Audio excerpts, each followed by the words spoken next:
Welcome back, guys. This is the video of my trip to South Carolina for the Sandlapper Enduro. I got a sweet ride. This is pre-coronavirus, so I wasn't worried about toilet paper. Mostly worried about the weather and traffic. Very rainy start, but eventually it cleared up, and the ride down was relatively easy. Trailer pulls like a dream. What is that, the Hudson? Where am I? There was some adventure on the way down. I passed this FedEx truck, then stopped for gas, and then when I was getting back on the highway, I saw the FedEx truck upside down. I put in a long first day and an early second morning, so that put me at the parking area for the race first of everybody.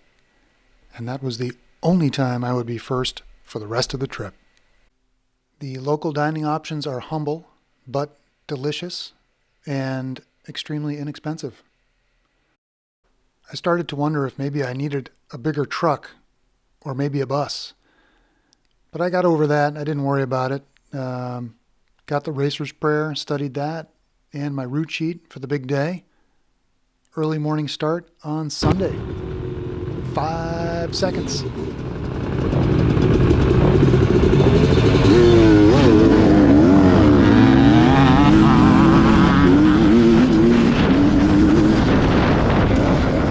I know from my extensive enduro racing experience that I can't keep up with anybody for any period of time. So I let these guys go, not that I had a choice, and followed them through the early trails, which compared to the rest of the day were wide open and very flowing. Kidding aside about the global pandemic for the coronavirus and COVID-19, I let this video go extra long, and I have a few sections with not a ton of commentary, just because I figure we have time now more than ever to zone out and tune in to what was an epic race. A full day of beautiful trails, lots of challenges for me, some of which I actually passed, and I hope some good viewing.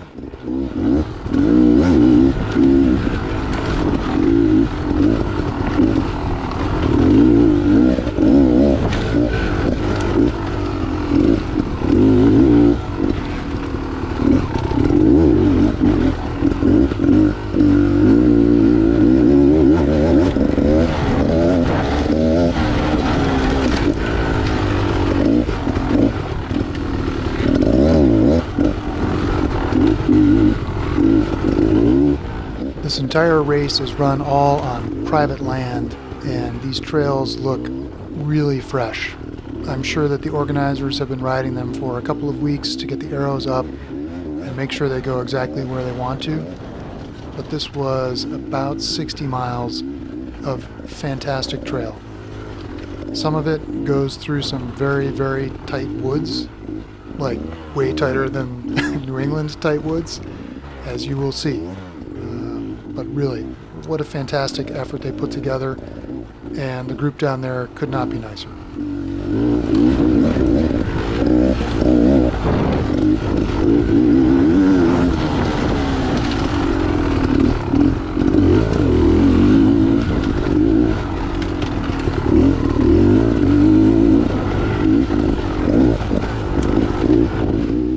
I spent a lot of time before the race trying to decide whether to ride my Beta XTrainer 300, which is what I ended up riding, or my KTM 200 2014. The KTM is peakier, although it has plenty of torque. It's larger, it's like a full-size enduro bike, and has race suspension. The XTrainer is about 85% the size of the KTM. It doesn't have a power valve, so the power is very linear, and the suspension is really soft. I thought that would be better for the conditions I expected to see down here, but when I hit this drop off right here, I really started to wonder if I had made the right choice.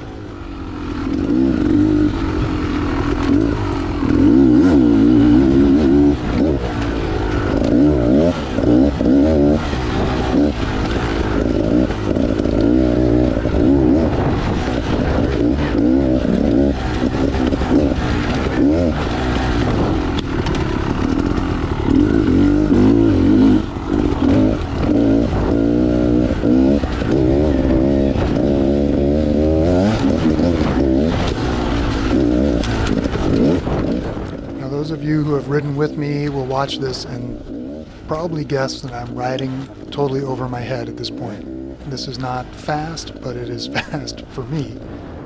And I'm definitely riding past what the Beta wants to do. I'm busting right through all the travel, and it just feels really wallowy and not very precise. Comfortable, but like I should be going about 20% slower.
This being an enduro, there are a lot of sections and then a gas brake.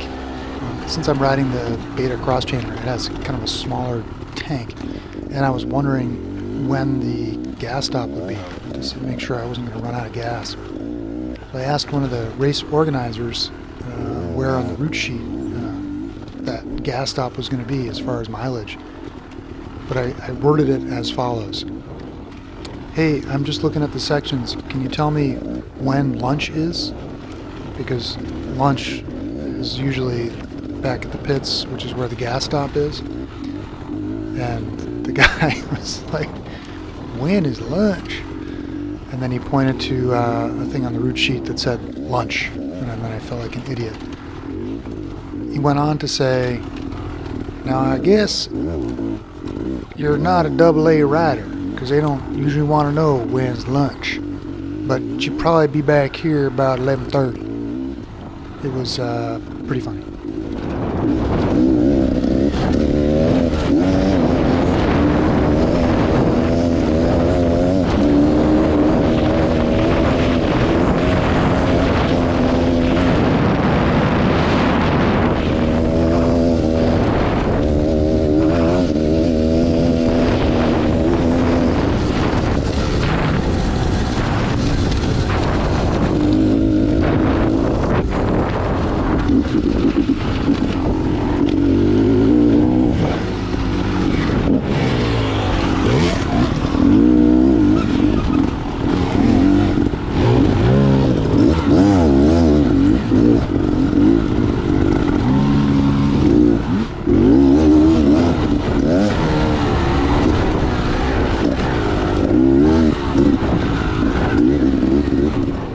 One of the things that really impressed me during the race was the speed that other guys were able to manage through the woods. I mean, it's not unusual for me to have people pull away, but I'm talking about guys who would come through going like 25, 30 miles an hour through trails that I was getting through at like 6 miles an hour. Just hard to understand how they make that work, how they can even see either that far up the trail or react that quickly. A very different level of riding. Great to see. Totally impressive.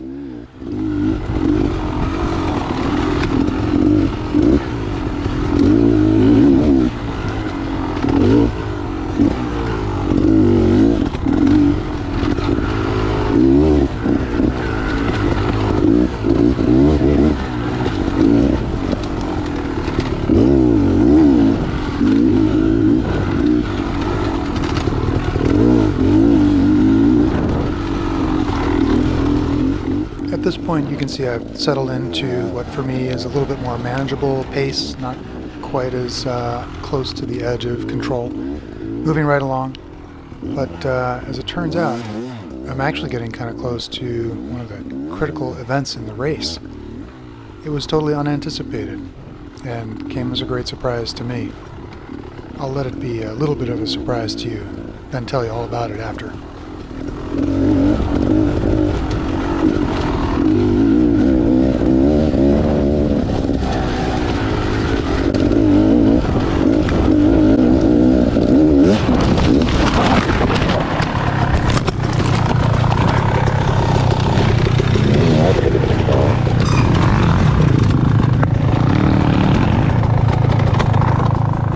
Okay, so that came out of nowhere for me. I've watched it back about 10 times, and I think I hit a root just on the right side of the trail, right there. Kicked the bars left. I got a little bit of whiskey throttle, and went right into a tree, which unfortunately for me was in just the right place at just the wrong time. Totally smashed my front fender, and as you can see, I also couldn't actually get out of the woods for a minute or so. Smashed my wrist, smashed my face, moved my GoPro over so that now I'm getting a good angle of my arm, which, I want to say, it's kind of an underutilized angle for these GoPro videos. You can really learn a lot by looking at someone's forearm when they're riding off-road. Okay, guys.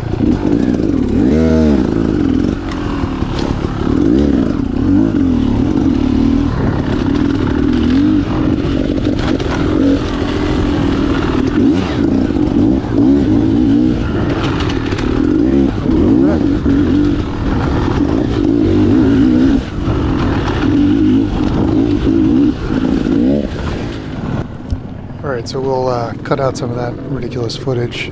This is at the beginning of the next section. My wrist, I couldn't feel, although it sounds worse than it was. Couldn't feel it, but I could use it.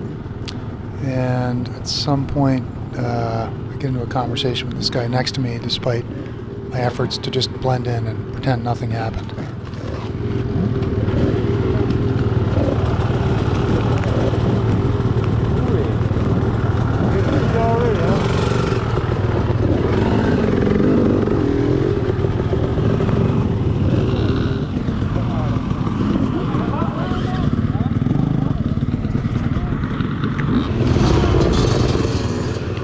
Alright, so I'm sufficiently humiliated and brought down to size now, lining up for the start of the next section. Excuse me. I think it's section 3, maybe? I hope. Check out the guy next to me. Notice anything about his grips? Where are his bark busters?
I can tell you that watching this back, I can't imagine going a whole lot faster, a little bit faster. Me, personally. Obviously, there are tons of people that can go faster, but I was pushing pretty hard, and having been bit, kind of unexpectedly a couple of times, I was reluctant to push more than 90%, particularly knowing I still had a long day ahead of me. But I think I performed about as well as I could, minus the crashes. The crashes on the day were really set me back, and I think running a bike with race suspension would have been a big improvement, even if it were full size. Like sections like this, I mean, I just had to just wait, basically, to get back into the woods and hit another tree. Nice job.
Myself sitting a lot during the race, a lot more than I normally do. Part of that was because I was just exhausted, which happens, but also finding my way through these really narrow sections, it seemed so kind of precarious to be standing up. You're adding like this huge amount of distance that you have to sort of get through the eye of the needle, so to speak. Sometimes I stood up, and that was better because then you can really move the handlebars side to side to get out of the way of trees, you know, and you can kind of stagger your handlebars through a set of trees. But most of the time, it just felt like more dangerous. I'm curious watching it back to see how many other guys were sitting down. I think most guys were sitting down the majority of the time. The truly insanely fast guys were not. Like, well, that guy was. Good count. He's gone. Unbelievable.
This was kind of a crazy mechanical. The bark buster had been pushed in, I guess, in that fall.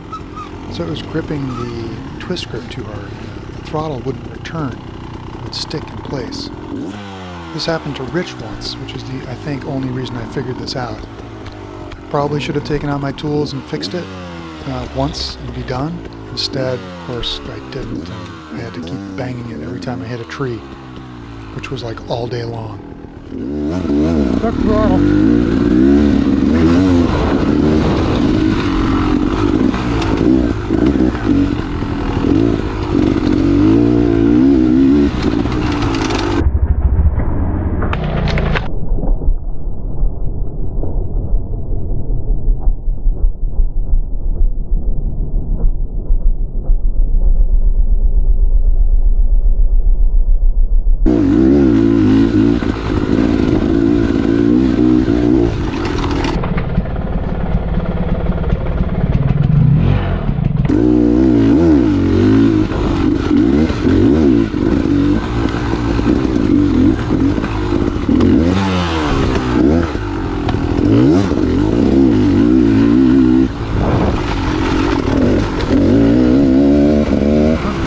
guys, we're trying.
Anyone else?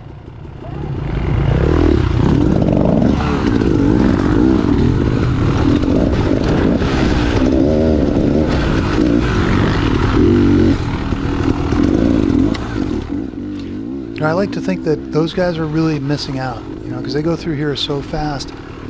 They probably only get maybe 3 hours out of the race, where me, I get, you know, 4.5, almost 5.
Alright guys, the next 3 to 4 minutes of the video are COVID-19 time. No commentary, no little messages or anything like that. There's a ton later in the video, but this is just to get lost in the woods.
Alright guys, this is the second and final of your COVID-19 interludes, where you can zen out to the sound of the trail.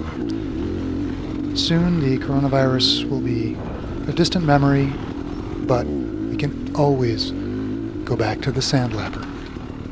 Enjoy.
Some of these sections here where it opened up, I was super tired and just trying to get a little break.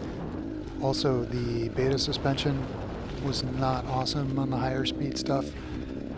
Really forced me to kind of keep a lid on it and not get too crazy, unless I got pitched off going, 25 miles an hour or something. That would have been catastrophic.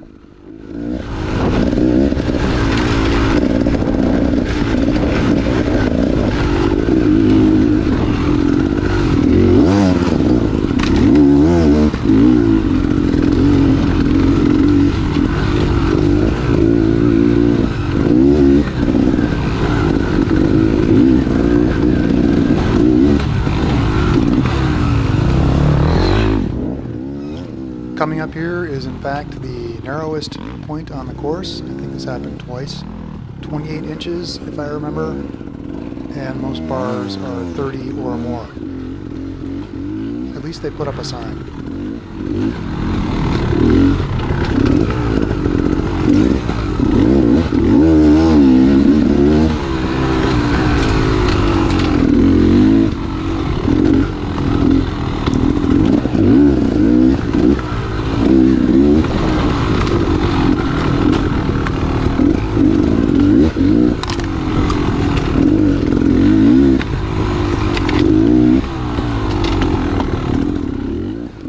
Pretty sure it comes across in the video, but this ride was so hectic. There were so many turns left and right, clicking those saplings and just missing tree after tree after tree, this really tight stuff.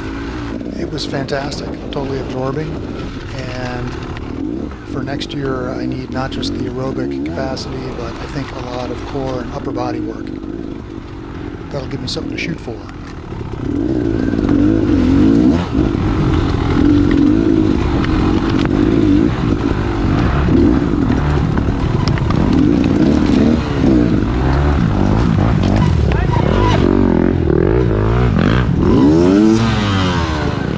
I am so polite. I can hear those guys coming, I listen for them, and I clear out of the way.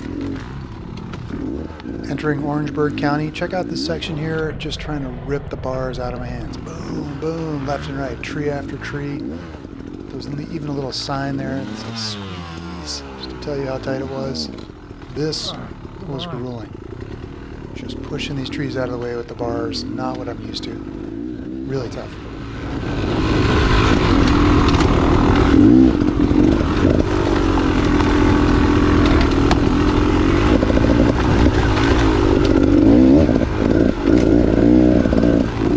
Believe it or not, I really am trying to boogie through here. It looks super slow, and it's just really tough to judge where you can fit. And sometimes you see a space you can fit, but you're not in the right place on the trail, like right here.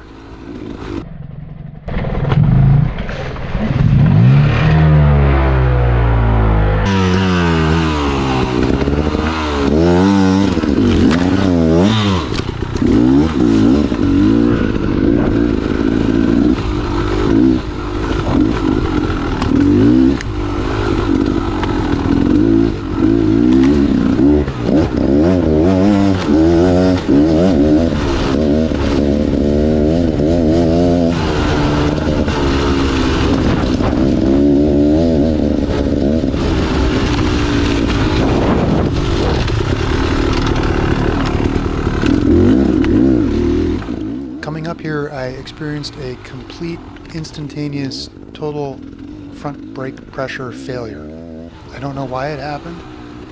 It came back really quickly with a couple of pumps of the lever, and it never happened again. So right at the end of this little voiceover, you'll hear a squeak, and that squeak is my lever coming all the way back to the bar. You can look at my hand, see I tried a couple times, and the brake pressure comes back. Never figured out what that was.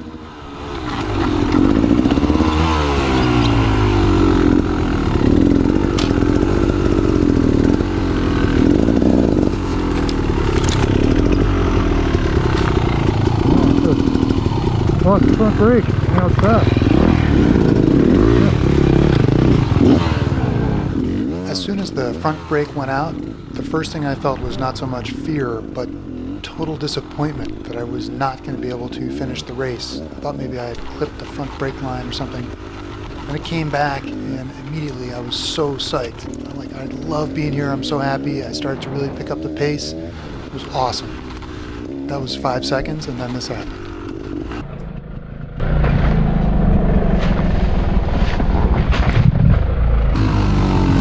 Fuck's sake. Every time I get on it a little bit, fucking kills me.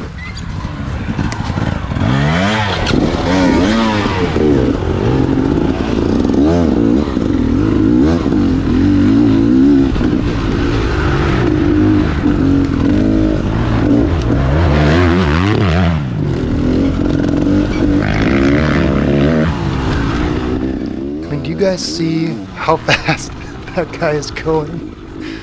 Oh, it was totally demoralizing. Now, of course, he's probably an A rider, or maybe double A. He's hammering. I've just bit the dust again. It's totally exhausting. Oh, I felt terrible. Snap out of it. I'm an enduro rider. This is an awesome race. The trails are wonderful. There at least are no rocks. So I get myself back in the game, more or less, ready to take on the next 8 sections or whatever it means. But there's no brake. Look at how tight this is. Oh, it's brutal. And then just up here, there's another squeeze sign. Oh, that's never good.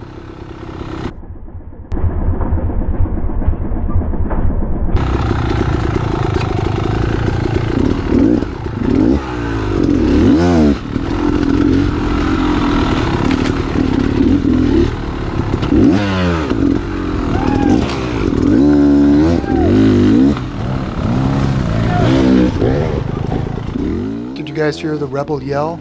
Yeah, that's the pass call. It's a polite way of saying, get out of the way now. Which I do. I'm happy to oblige.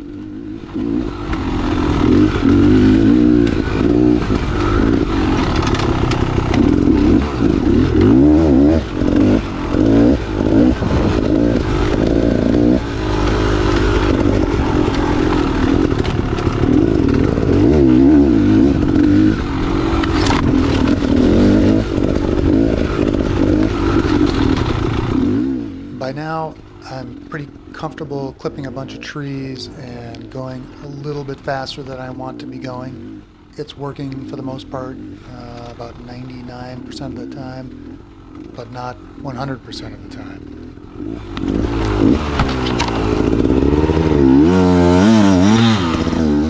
That's not a crash. That's not a crash.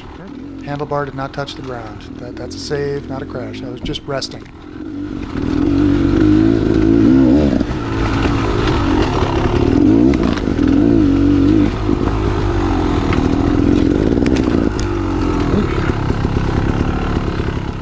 This begins one of my longer adventures of the day. I get like 2 feet off the trail, and it's this really thick brush.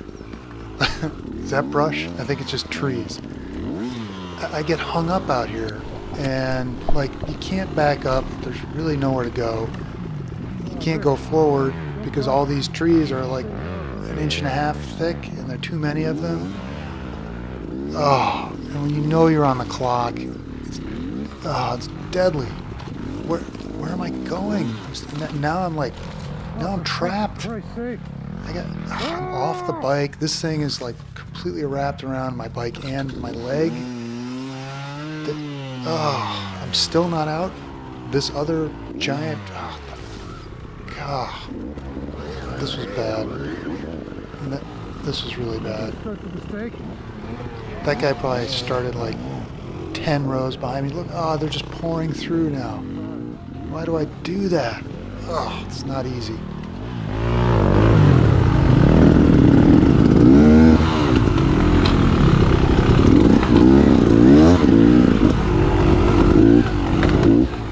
If it weren't a head game already, now it totally is. I'm kind of tired and ready to run things over, but at the same time, I've been put on my ass by a bunch of trees.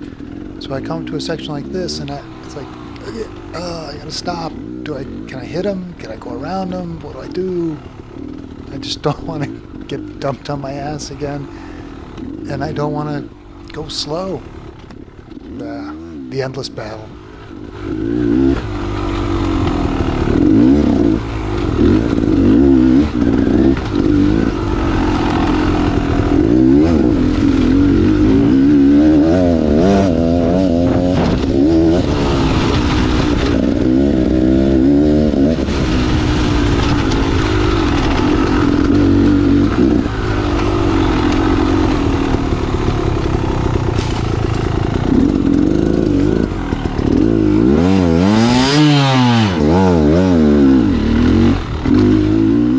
Wow, that's a pass, but that's got to be the lamest pass of all time. Practically putting it on the rev limiter with the clutch pulled in just to squeeze by that guy. By the way, I think he passes me back in like 30 seconds.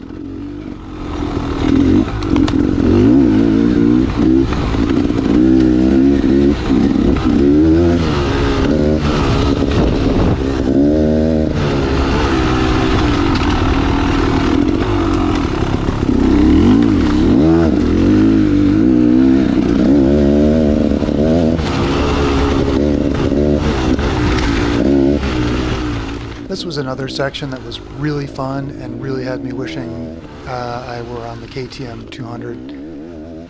The suspension was, like you could tell this was like the edge of the speed envelope before it just started getting too frenetic. Held me back, I suppose, a little bit, but in any event, it took more energy, and I just had to keep a lid on things in these sort of more open sections.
I'm starting to make more small mistakes from just kind of exhaustion, which is weird because I think I'm only an hour or so in, and I still have like 3 hours to go.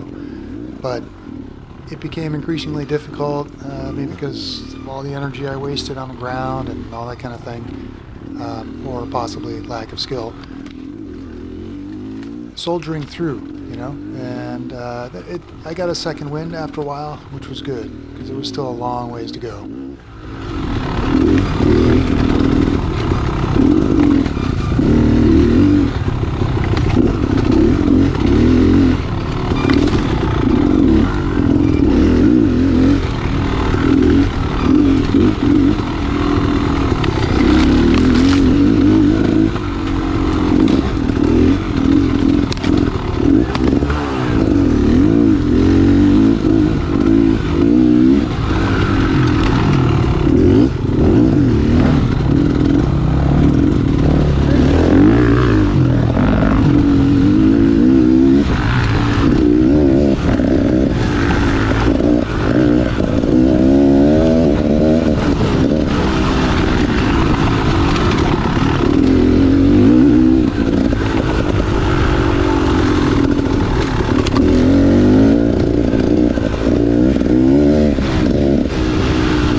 So no joke about the second wind. I did really feel it, a little bit rejuvenated and comfortable just executing the rest of the ride.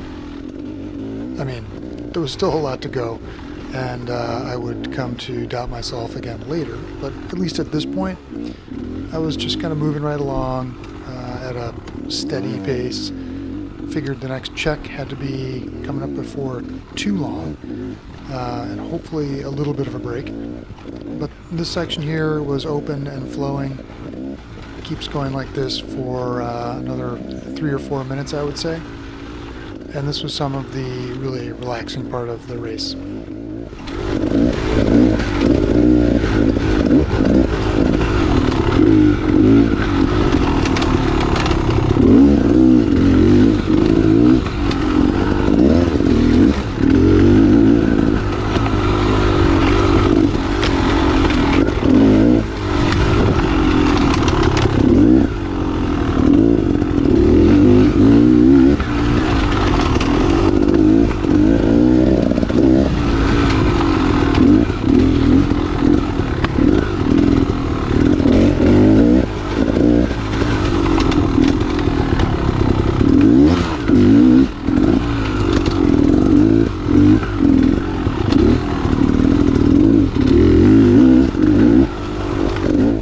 Sign coming up here on that tree says something about a log jump, and coming from New England I thought it would be something terrifying. As it turns out, it's basically like an 8-foot thing, or sorry, 8-inch thing. That's it.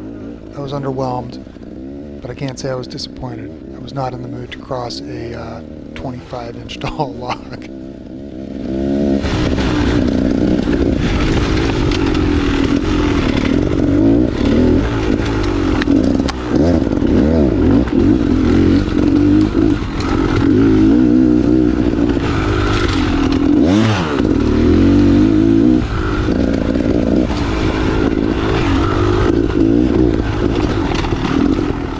I should add that throughout the race, at every moment, I was really thinking, can I go just a little bit faster?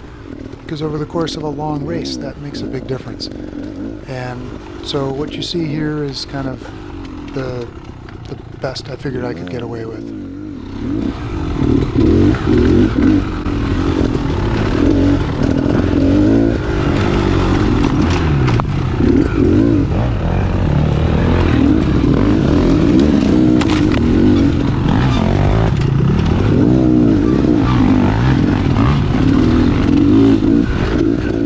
So that guy goes ripping by, and we're about to come to this little road crossing here, some whoops down this hill.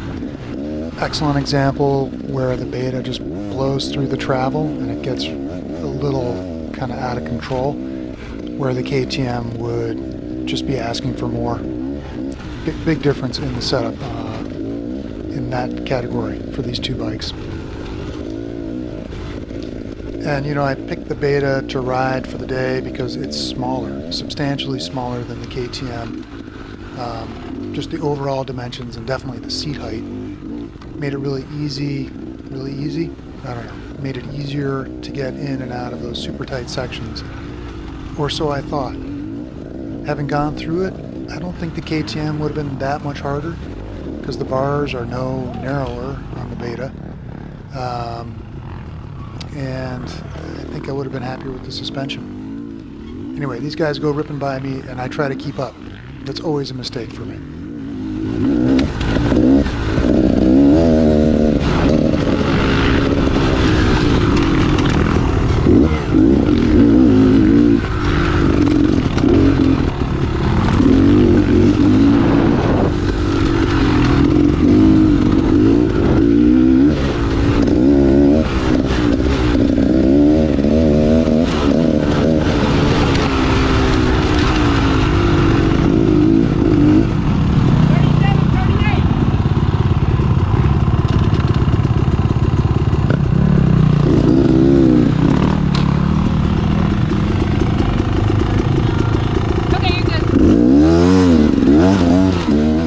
Okay, so off I go for another 4 tests.